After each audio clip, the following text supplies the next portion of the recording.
بڑی دلچسپ حدیث ہے جس کو روایت کیا ہے حضرت ابو ہریرہ سے. یہ حدیث ہے حضرت ابو ہریرہ بالکل یہ آخر میں مسلمان ہوئے ہیں، حالانکہ ایک میجورٹی بہت بڑی تعداد میں حدیث حضرت ابو ہریرہ سے ہے. نبی کریم صلی اللہ علیہ وسلم نے مدینہ میں ان کو ذمہ دار لگایا، رمضان کے جو صدقات اکٹھے ہوئے نا ان کا ذمہ دار لگایا کہ بھئی آپ ان کی حفاظت کریں، ٹھیک ہے، بعد میں پھر ان کو تقسیم کیا جائے. تو ان کو مقرر کیا، تو وہ ظاہر رات کو اس مال کی حفاظت کرتے تھے، اس فطرانے کے مال کی.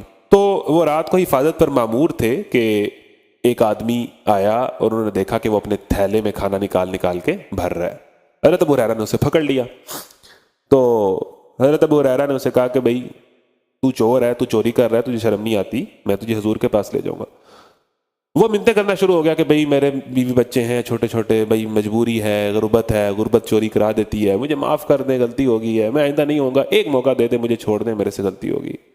حضرت ابو ہریرہ نے ترس کھا لیا اور اس کو چھوڑ دیا، لیکن ذہن میں تھا کہ میں حضور سے اس کا ذکر کروں گا. حضور کے پاس اگلے دن حاضر ہوئے تو حضور نے ان کے پوچھنے سے پہلے ہی کہہ دیا کہ ابو ہریرہ تیرے قیدی کا کیا بنا. سبحان اللہ. حضور تو کچھ باتیں اللہ تعالیٰ نے غیب سے بتا دیتا تھا. حضرت ابو ہریرہ نے بتایا کہ جی بس وہ آپ نے مجھے حفاظت پر مامور کیا تھا، وہ رات کو آیا ہے، میں نے اسے پکڑ لیا، تو اس نے منتیں اس نے شروع کر دی ہیں، تو پھر میں نے اس پہ چھوڑ دیا ہے کہ وہ کہتا تھا میں آئندہ نہیں آؤں گا. حضور نے فرمایا ابو ہریرہ وہ جھوٹ بولتا ہے، وہ کل رات پھر آئے گا. حضرت ابو ہریرہ نے کہا مجھے یقین ہو گیا کہ اب تو حضور نے کہہ دیا ہے، اب تو وہ آئے گا ہی آئے گا. حالانکہ اس نے جتنی منتیں ڈالی تھیں اور اس نے جتنے کہا تھا کہ میں نہیں آؤں گا، بندہ کہتا ہے یار نہیں آئے گا، بڑا آدمی ہے.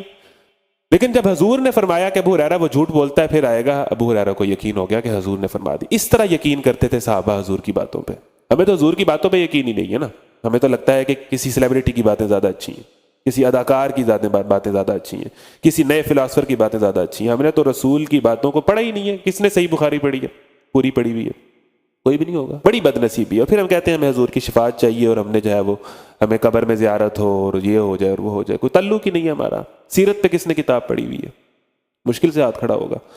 تو حضور سے تعلق تو بنتا ہے حضور کو جان کے. تو ابو ہریرہ نے فرمایا کہ مجھے یقین ہو گیا حضور نے کہہ دیا ہے. تو رات ہوئی تو وہ گھات لگائے بیٹھے تھے تو وہ پھر آ گیا. حضرت ابو ہریرہ نے اسے پکڑ لینے کا تو بڑا ڈرامے باز ہے، تو پھر آ گیا. تو اس نے پھر منتیں کرنے شروع کر دی کہ بھئی میں آئندہ نہیں آؤں گا، میرے چھوٹے چھوٹے بچے ہیں، میں غریب آدمی ہوں، غلطی ہو گئی ہے، بس ایک دفعہ مجھے اور موقع دے دیں. بڑے اس نے بہت ہی ہائی لیول پہ منتیں ترلے شروع کر دیے. تو حضرت ابو ہریرہ نے اسے چھوڑ دیا. تو اگلے دن حضور کے پاس حاضر، حضور نے کہا ابو ہریرہ تیرے رات کے قیدی کا کیا بنا؟ ابو ہریرہ نے فرمایا کہ حضور بس اس نے میں نے پکڑ لیا تھا آپ کے مطابق، بالکل وہ دوبارہ آیا تھا، پھر میں نے اسے چھوڑ دیا رحم کھا کے، ترس کھا کے. اس نے کہا تھا میں اب نہیں آؤں گا. حضور نے فرمایا ابو ہریرہ وہ جھوٹ بولتا ہے، وہ کل رات پھر آئے گا. اگلے دن رات کو پھر وہ آ گیا. حضرت ابو ہریرہ نے کہا اب نہیں تو بچتا، پکڑ لیا، اب نہیں تو بچتا. اس نے پھر منتیں ترلے شروع کر دی، اور جو منتیں ترلے کرتے ہیں وہ تو انہیں منتیں ترلے کرنے آتے ہیں، ٹھیک ہے، پھر تو وہ کر لیتے ہیں. تو حضرت ابو ہریرہ نے کہا نہیں اب نہیں، اب تو کسی طور نہیں میرے ہاتھ سے جائے گا، اب تو میں تجھے حضور کے پاس لے جاؤں گا.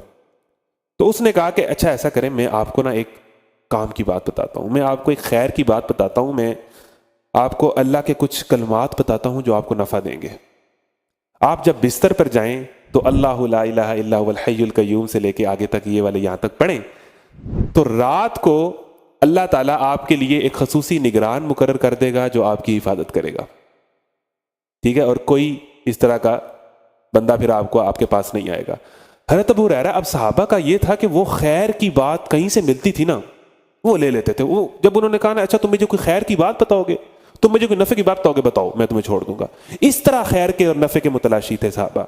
اس طرح جو ہے وہ اچھی بات کے پیچھے، جس طرح حضرت موسیٰ کچھ باتیں سمجھنے کہاں تک گئے ہیں، اور پھر جس طرح لوگوں نے دین کے لیے کہاں تک سفر کیا ہے. صحابہ کاف نے جیسے تیسے انہیں کوئی بندہ ملا ہے اس معاشرے میں یا باہر جا کے کوئی بندہ ملا ہے وہاں سے توحید اور دین سیکھا ہے.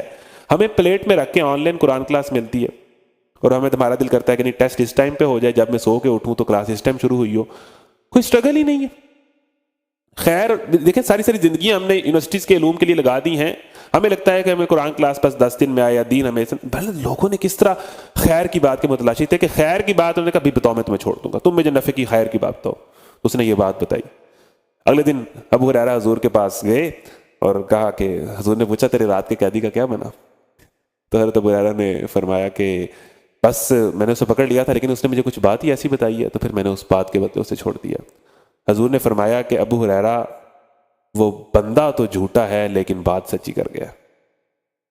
وہ شخص تو جھوٹا ہے لیکن بات سچی کر گیا، اور اے ابو ہریرہ یہ جو 3 راتیں تیرے پاس شخص آتا رہا ہے یہ کوئی شخص نہیں ہے، یہ شیطان تھا۔ تو یعنی کہ شیطان نے بھی کوئی کام کی بات کر دی ہے تو کام کی بات تو جہاں سے ملے وہ لے لیں، اچھی بات تو جو بھی کرے۔ ہمیں لگتا ہے پیڑا آدمی ہے، کو کون تو کی گل کر رہے ہیں، تو کون ہے، اپنے حالات ویکھے نا، چنگی گل جڑا بھی کرے بھی اچھی بات تو لی جاتی ہے۔ وہ شخص تو جھوٹا ہے لیکن بات سچی کر گیا ہے۔ تو حضور نے اس شخص، اس شیطان کی اس بات کی کہ یہ جو اس نے بات تمہیں بتائی ہے یہ سچی ہے، اس کی تصدیق کی کہ رات کو اللہ تعالیٰ تمہارے لیے نگران مقرر کر دے گا جو تمہاری حفاظت، اس لیے ہمیں بتاتے ہیں کہ آیت الکرسی پڑھ کے سویا کرنا نا حفاظت کے لیے۔